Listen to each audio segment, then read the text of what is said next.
United Kingdom of Great Britain and Northern Ireland to the Philippines. Yun, oh! Lubos nga ang naging kasiyahan ni Vice President Sara Oh. at ng OVP dahil ibinahagi ni Vice President Sara ang programa ng Office of the Vice President Yun, the at ang best! iba't ibang satellite offices. At huling-huli na ng taong bayan, huling-huli na at may nagtuturo na kung sino mastermind, patay manisya pa rin kayo. Nagtatanong lang ho, Nagwe-wish ng kamatayan, kasamaan o magkasakit itong taong ito. Tama, Hindi mo tama. talaga dapat ginagawa yan kasi may karma yan. May parusa yan sa Diyos. Pero kung ang wini-wish mo ay sangkot, mga kababayan, sangkot sa mga anomalya, mga Yan. kalaswaan, pagnanakaw sa kaban ng bayan, panggigipit, di ba? I don't think, sabi ko, kahit ibuwis ko yung buhay ko, mapatay lang lahat ng mga demonyo. Yun! Hindi ko Yes. Magandang hapon muli sa ating mga kasama. Nandito na naman si Kuya Goods nagbabalik. At syempre, kung hindi ka pa nakasubscribe sa ating channel, subscribe na lang po at hit mo na rin yung bell para updated ka sa ating mga video. UK Britain! Suportado kay BP Sara. Yan ang sinasabi ko, di ba? Nababalita na tayo sa ibang bansa. Puro impeachment, Talagang nakaukol na sila sa impeachment at yung bali-balita sa mga bigating kumakamal sa mali-maleta ay nawawala ho ng usapin. SP Soto, pinabulaan ng mga akusasyon ni Senator Amy kaugnay ng Blue Ribbon hearing. Ano kaya ang usapin dyan? Eto matindi. Dito ako humanga sa'yo. Ngayon lang ha. Ikaw, Miss Lai. Ngayon lang ako humanga sa'yo, Miss Lai. Yan ang dapat ang ginagawa nyo. Kino-question nyo ang Pangulo ng Pilipinas kung saan at bakit agad-agad inaprubahan ang pondo. Diba? Kasama si Irice kasi. Kaya, nadadala siya ni Irice. Si Irice okay. Pero ito si Lai, ngayon lang siya nakita natin na talagang bumatikos sa Pangulo. Alamin natin yung mamaya. Nako po, ito na balita. Ilang araw nyo na bang hindi nakikita si nangingitim? Parang wala na ho tayong balita na parang hindi na lang nagsasalita araw-araw. No? Kasi dati parang araw-araw gusto magsalita sa media eh. Itong si nangingitim. Kilala nyo ba yung dating DOJ na naging ombudsman? Kilala nyo ba? Wala na ho sa media parang blanco tayo. Ano ba ngayon yung kanyang status? Sabi dito sa balita, ayon kay Miss Maharlika, merong mama. Na ba si Bonjing? Masama ba ang wish ng Matsugi ang tawan ka? Nako. Mukhang nagagranted na naman yung wish ni ni Miss Cara David. Ito pa, magdudulot ng bangayan sa Kongreso, Jason, sa reaksyon ng makakaliwa sa nasawing NPA. Nako po. Alam niyo na ba yung mga NPA, yung mga taga-mountain, di ba? Minsan bumababayan, nakikipagsabayan niya sa bangayan sa Kongreso. Minsan nakita niyo sa Kongreso, minsan nakuha na ng picture, ando sa bundok, may kasamang mga nakapula. Di ba? Totoo. Kita nyo na. Yan ang mahirap eh. Pag sumasawsaw ka sa problema ng bansa eh. Tapos ikaw pala ang problema, no? Simulan na natin to. Ano ba yung usapin dito? Bakit pinanigan ng UK itong si BP Sara? Pasok. 2025 end of the year survey ng Publicus Asia. Ang overall performance ng gabinete ni President Marcos Jr. ay negative 27. So talagang negative 27 na. Ano nangyari? Wala na ho. Talagang laglag na. Meron nga siyang may sarili tong isang parang pahina. Yung pahina niya, sa kanya nakapangalan. Ang pangalan niya mismo, Pangulo ng Pilipinas. Yung pahina niya, ang problema, hindi mo makikita yung react, hindi mo makikita yung like, hindi mo makikita yung heart, hindi mo rin makikita yung mga comments. Sila lang nakakita kasi tinatago nila kasi pinagtatawanan ng taong bayan. Hirap, ano? Hindi ka transparent. Pati ba naman pahina mo, pinagtatago mo pa sa Pilipino. Diba? Saklap. Problema ay ang Pangulo mismo. Ah. Mula sa tatlong magkakaibang survey mula sa SWS, Pulse Asia at Publicus Asia, puro negative ang trust rating ni BBM. Ano ang ibig sabihin nito? At talaga namang aprobado sa mga Pinoy ang naging performance ni Vice President Sara, plus 56%. Versus plus 34%. Kaya naman ang ibang bansa ay mas nagtitiwala kay Vice President Sara. Kaya na lamang ng naging courtesy call ni Sarah Helton, Ambassador ng United Kingdom of Great Britain and Northern Ireland to the Philippines. Lubos nga ang naging kasiyahan ni Vice President Sara at ng OVP dahil ibinahagi ni Vice President Sara ang programa ng Office of the Vice President at ang iba't ibang satellite offices ng tanggapan sa buong bansa. Kaya nga... ito bibigyan ko kayo ng example. Meron na ba kayong nakita na humaharap na mga foreign leader sa Pilipinas na pumupunta at dumidiretso sa Pangulo? Meron na kayo nakita? Ako, para sa akin, wala pa ako nakikita. Na isang leader o ambassador o kung ano man, prime minister o presidente man, na didiretso sa palasyo at makikipag-meeting sa Pangulo. Sa akin, wala akong nakita noong 2025. Ewan ko lang sa inyo, baka may nakita kayo. Kung may nakita kayo, comment nyo. Yes, meron kami nakita, guni-guni lang namin. Ako wala akong nakita. Pero si Bibi Sara, ang dami. Ang dami hong pumunta sa kanya para makipag-meeting. Kita nyo, ito pa. Diba? UK. UK. Bansang UK. Sarap sa feeling na ang presidente ng Pilipinas na si BP Sara. Ay, presidente na ba? Ako claim it na. Ang presidente ng bansa na si BP Sara ay mahal din ng mga foreign leader. Claim it ko na na si BP Sara ay magiging presidente. Siya na ang presidente. Dahil yung nakaupo ngayon, wala. Puro ilusyon, guni-guni, kasunungalingan. Ang binibigay sa taong bayan. Ang saklap na! Tila mas tiwala pa ang mga banyaga sa performance at ipinapakita ni Vice President Sara. Kaya nga ang House Minority naghahanda ng bagong impeachment laban kay Vice President Sara.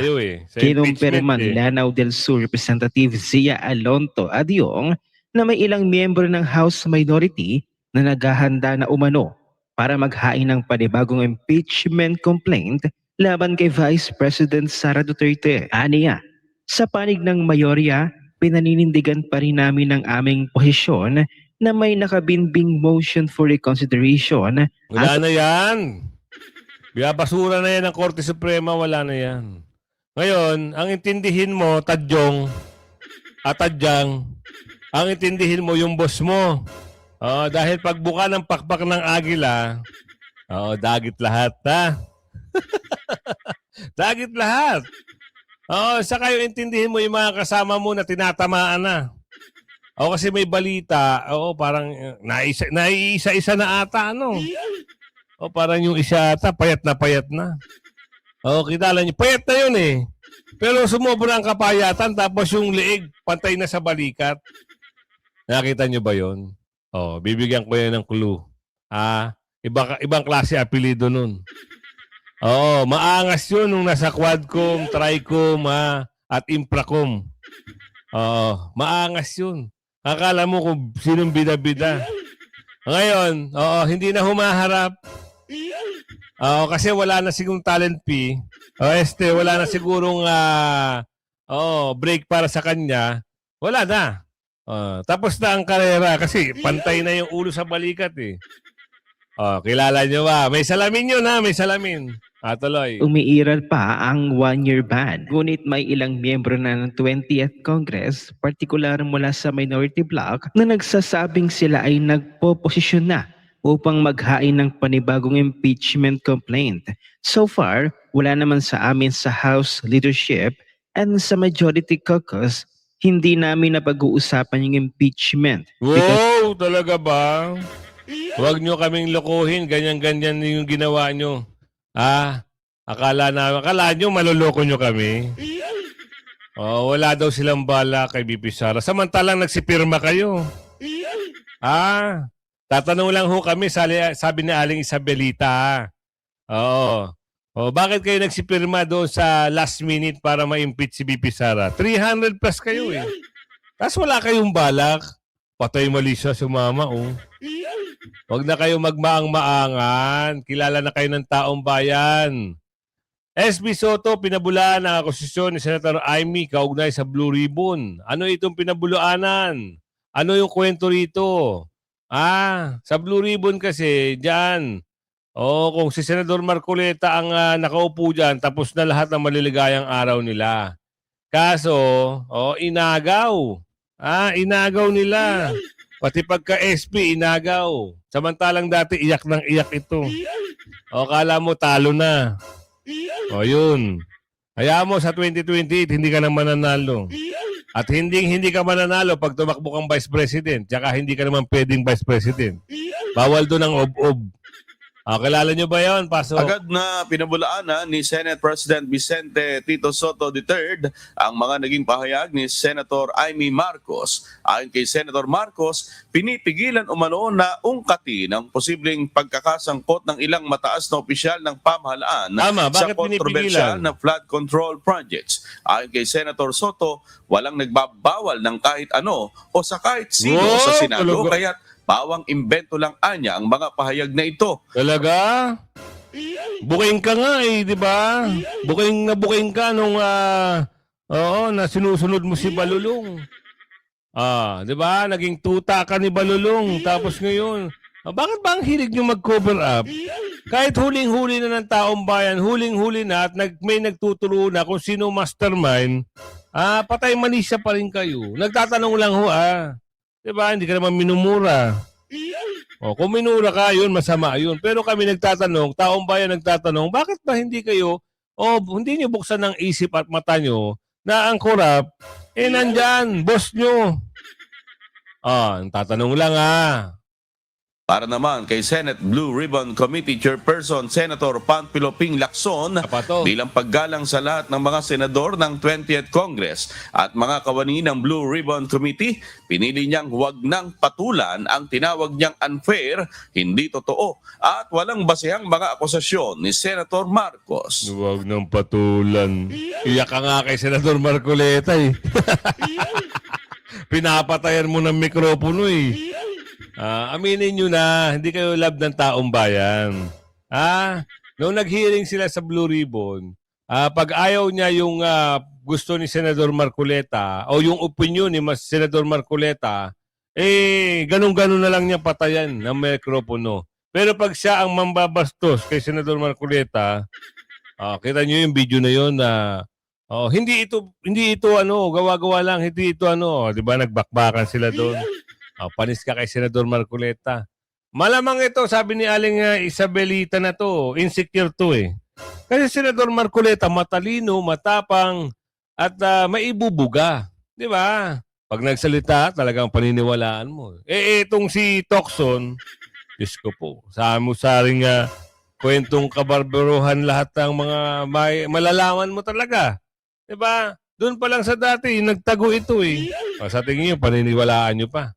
Yung mga ganyang Blue Ribbon siya. Nako po! Pero sa totoo lang, nag-give up na ako eh. Dito sa flood control investigation, mula nung tinanggal si Senator Marcoleta, pinipigil naman kami talaga na wag aakyat hanggang sa mabababang posisyon lamang ng DPWH, hanggang sa mga kontratistang pinag-utusan. Mga big time, ayaw banggitin, pinagbabawalan kami. Tapos na yung 1 minute mo, yung 10 minutes mo. Yun. Ganon. Tama, di ba? Hindi ako nagkamali. Ganon sila. Lalo na yung isang Blue Ribbon Chairman ka ba? Tama lahat yung sinasabi ni Ate Aming. Di ba? Pag mayroong mga usapin patungkol sa pinuno ng mga dorobo, parang aligaga ito mga grupo ng mga kumakampi sa dorobo. Sipin nyo sila yung mambabatas. Sila dapat na nakakaalam kung tama at mali. Pero ano nangyayari? Parang pinagtatakpan ang mali. Diyos mio, Marimar naman. Huwag ganun. Kaya kayo tinatawanan ng taong bayan eh. 'Di ba? Sino pa maniniwala sa inyo? Pwede kung pelikula at comedy ang gagawin yung istoryahe diyan. Bagay, doon ka naman sanay, 'di ba? Oo, Mamang Puting Buhok, 'di ba? Doon ka naman sanay. School vocal. Tulay. Sa totoo lang, surrender na ako. Wala na talagang mangyayari rito. Moro-moro na lang to. Wala na, na-surrender na. Yung issue, napalitan na ho. Sabi ko nga sa inyo, unti-unti nang nawawala ang usapin sa flood control. Napapalitan na ho yan ng bago. Ano kwento? Kay Bibi Sara naman ang, anong tawag dito? Ang hihitik sa takilya. Kasi binanata na nila mula nung nakaraang linggo, ngayon pagpasok ng panibagong linggo, which is second week ng January, bakbakan na ho yan. Puro Bibi Sara hanggang pagpasok ho ng last minute ng ng February 6. Ngayon, wala silang pakialam doon sa mga dorobo. Pero ang pag-uukulan nila ng pansin ngayon, si Bibi Sara, confidential fan, yung mga bintang ni Madriaga, doon sila ngayon. Ang saya-saya, no? Gumagawa sila ng bagong pelikula. Ano yung balita dito? Bigyan nga natin ito ng isang ngayon lang ako bumilib dito, ha? Pero, kung hindi mo pa kasama si Congressman Erice, magagawa kaya ito ng babae? Si Lai, ha? Lai, ano meron, Lai? Mainit na balita, naghain ng petisyon sa Korte Suprema sina Representatives Laila de Lima at Edgar Erice para tutulan ang unprogrammed appropriations sa ilalim ng 2026 national budget. Hiling nila sa Supreme Court, ipawalang bisa ito at ideklarang unconstitutional. Dapat din daw ideklarang null and void ang mga batas, kautusan o transaksyon na isa sa ilalim sa unprogrammed appropriations. Ayon kina de Lima at Erice, may grave abuse of discretion na nangyari sa pagpasok ng unprogrammed funds na hindi tukoy kung ano ang pagkakagastusan at ibinibigay sa executive branch ang discretion kung paano ito gamitin.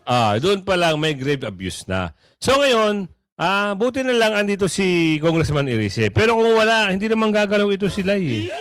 Di ba? Pero good for you, ha? Good thing na ginawa mo yan, pero hindi sa porket ginawa mo yan, ikakampihan ka na ng taong bayan. Huwag kang aasa na papanig sa'yo yung mga supporter ng mga Duterte. Ito lang. Ngayon, tama na may ginagawa mo eh. Isa kang mambabatas sa mababang kapulungan. So, pwede sila maghain ng petition na ito ay mapawalang bisa. Kung meron pa nga abuso, talagang nagawa ang pang-aabuso dahil hindi mo alam kung saan pupunta yung yung unprogrammed pan eh. Kasi walang programa. Saan nila dadalhin yung pondo na bilyones?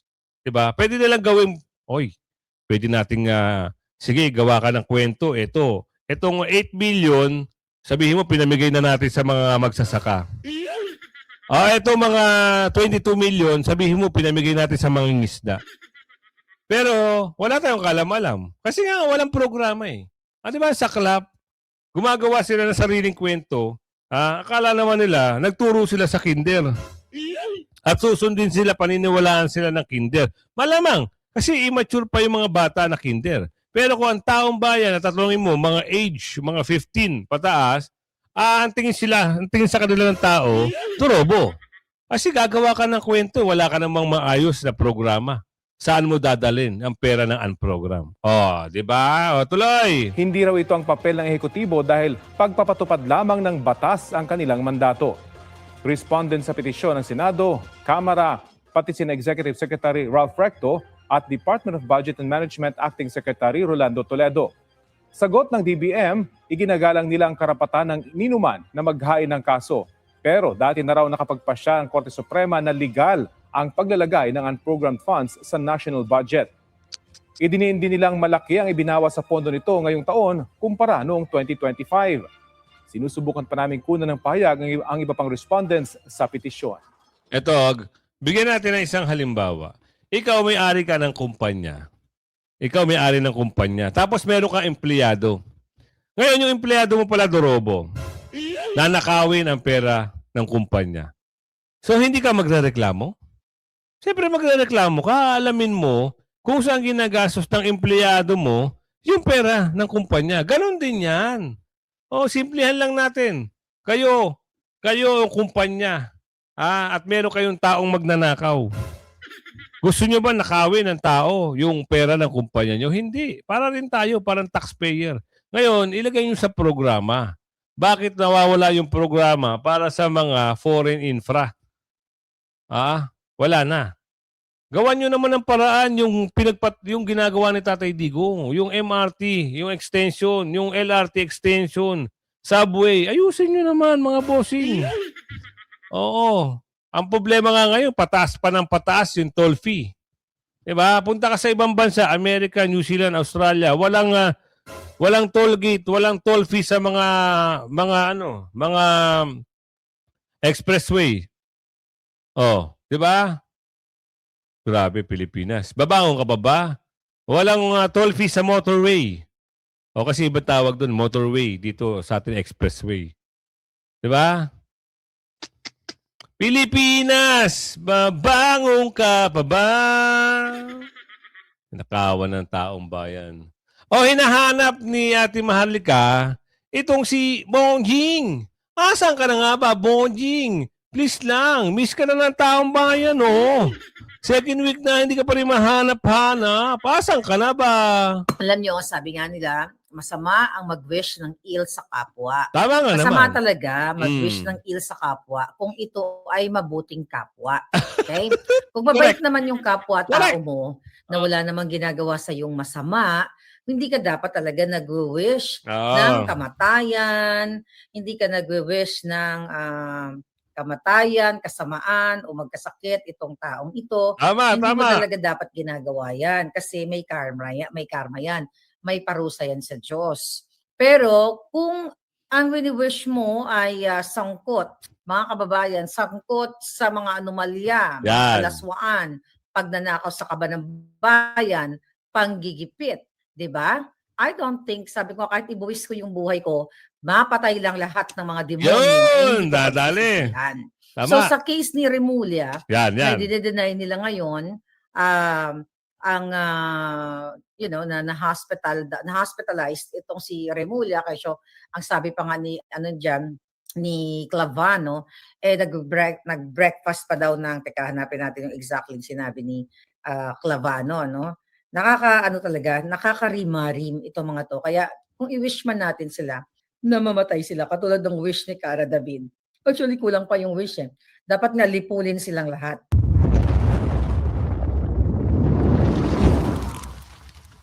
Dahil ang sabi ng sidekick niya sa ombudsman, na fake news daw yon. Sabi niya, he had a hearty sinigang this morning for breakfast. Nagkaroon daw nag-breakfast ba daw ng sinigang at very hearty sinigang chocho. Kung natatandaan ninyo, mga kababayan, in-expose ko sa inyo noong 2023, 'di ba? Yung mukha ni Bongjing Remulla na parang isang bolate na lang hindi pumipirma. Anong sabi nila noon? Fake news yan si Maharlika, ganito yan, gumagawa ng kwento, 'di ba? Dahil nung June 2023. So, for the whole year 2023 hanggang 2024 hanggang 2025, mga kababayan, hindi umaamin si Remulla na siya ay nagkaroon pala nagkaroon siya ng bypass operation. Feb 2024, in-acknowledge niya na nagkaroon daw ng complication yung kanyang immune system dahil nga doon sa kanyang heart surgery, chuchu-chuchu. And now, nung time na yon ay umamin pala siya na hindi daw siya nagkaroon ng ganong diagnosis ng CA. Pero October 2025 ay inamin niya, inamin ko yung timeline dito. Noong 2024, sabi niya, itong mga netizen, yung mga katulad natin, like katulad ni Maharlika, na nagsisinungaling tayo at gumagawa lang tayo ng kwento na siya ay na-diagnose. Alright? Kung siya ay ordinary citizen at hindi sila sangkot sa mga anomalya, wala naman tayong pakialam kung mag-bypass siya or what. The problem is, sumusweldo siya habang niloloko niya yung taong bayan, sumusweldo, kumakamal siya ng pera ng bayan. Inamin ni Remulla na na-diagnose nga siya ng leukemia. Alright? So, inamin niya yan. So, ngayon, dinedeny na naman nila Ngayon, mga kababayan, na Ayan, oh. Tama inamin yun sa mismong interview sa kanya. Parang kumala natin kay Miss Karen Davila tsaka kay Miss Lucci ata. Kumala lang natin, ha. Kung mali ako, i-correct nyo lang po ako. So, umamin siya. So, na-diagnose siya ng ganun. Di ba, nagpa-bone stem cell nga raw siya. Yun ang kanyang pag-amin. Ngayon, bigyan natin ng isang magandang sakit na binitawan niyang salita. Ngayon, ang hirap, pag gano'n na na-diagnose ka ng ganun sakit, may possibility ba na gumaling yung ganung sakit? Nagtatanong lang tayo, kasi wala tayong knowledge sa mga ganyang bagay. Kung kayo po ay may knowledge na ang leukemia ba ay gumagaling, o sa English, naku-cure ba by way of medicine, by way of operation, bigyan nyo kami ng detalye sa tulong ng inyong mga comment. Kasi parang ang hirap na sasabihin mo na okay ka na.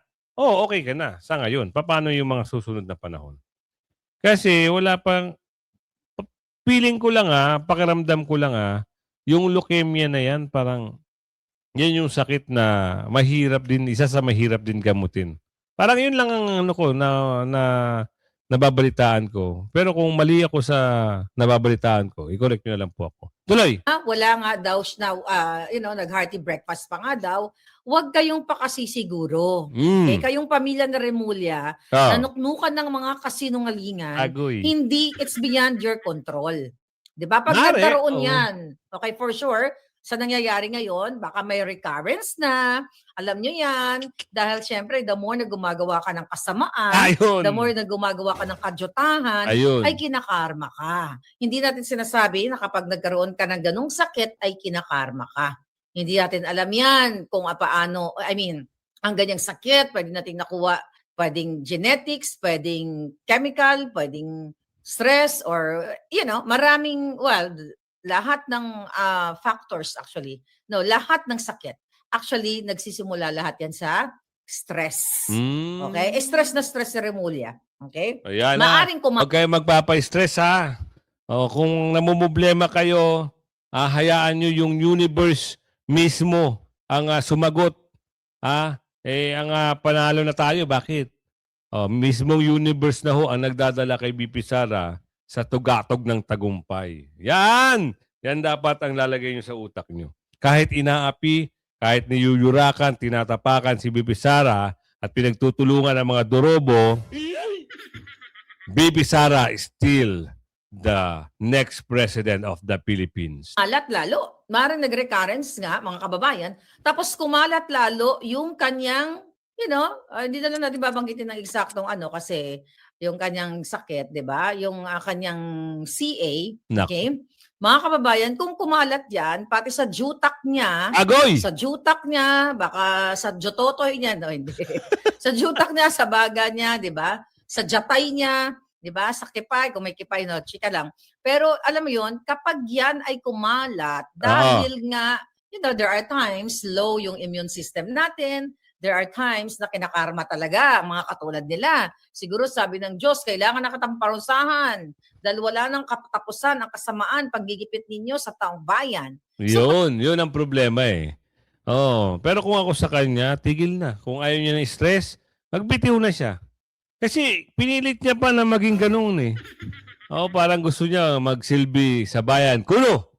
Kung halimbawa ang taong bayan ay ayaw naman sa'yo, tigil ka na. Yun lang ang payo ni Aling Ledesma. Andiyan si Aling Ledesma ngayon At ito ang usapin. Ano ang usapin, Kuya Goods? Pahayag ni Senador Amy kaugnay sa posibleng impeachment kay BP Sara. Kinontra naman ni Papay. Ano pangalan nun? Yung makapalang muka na baklita. Yung makapalang muka na laging bumibira kay Tatay Digong. Sino siya? Piling-piling magaling bobita naman. Vice President Sara Duterte simula February 6, 2020. Mamaya may arangkada dyan. Kasi, talagang gusto na ma-impeach si BP Sara Mamaya meron dyan makapalang muka at hindi mo alam kung bakla ba o kung ano ba. Tuloy. 26. Ito ang petsa kung kailan magtatapos ang one-year ban sa paghahain ng reklamong impeachment laban sa opisyal batay sa desisyon ng Korte Suprema. Ayon kay House Committee on Public Accounts at Bicol Saro Party List Representative Terry Redon, kung maghahain ulit ng impeachment case laban kay Ayan VP na. Sara, Ayan na siya. nakabatay ito sa katotohanan. Ayan na siya, sabi ko sa inyo, andyan na siya eh. Umaatake na siya eh. Ano pangalan?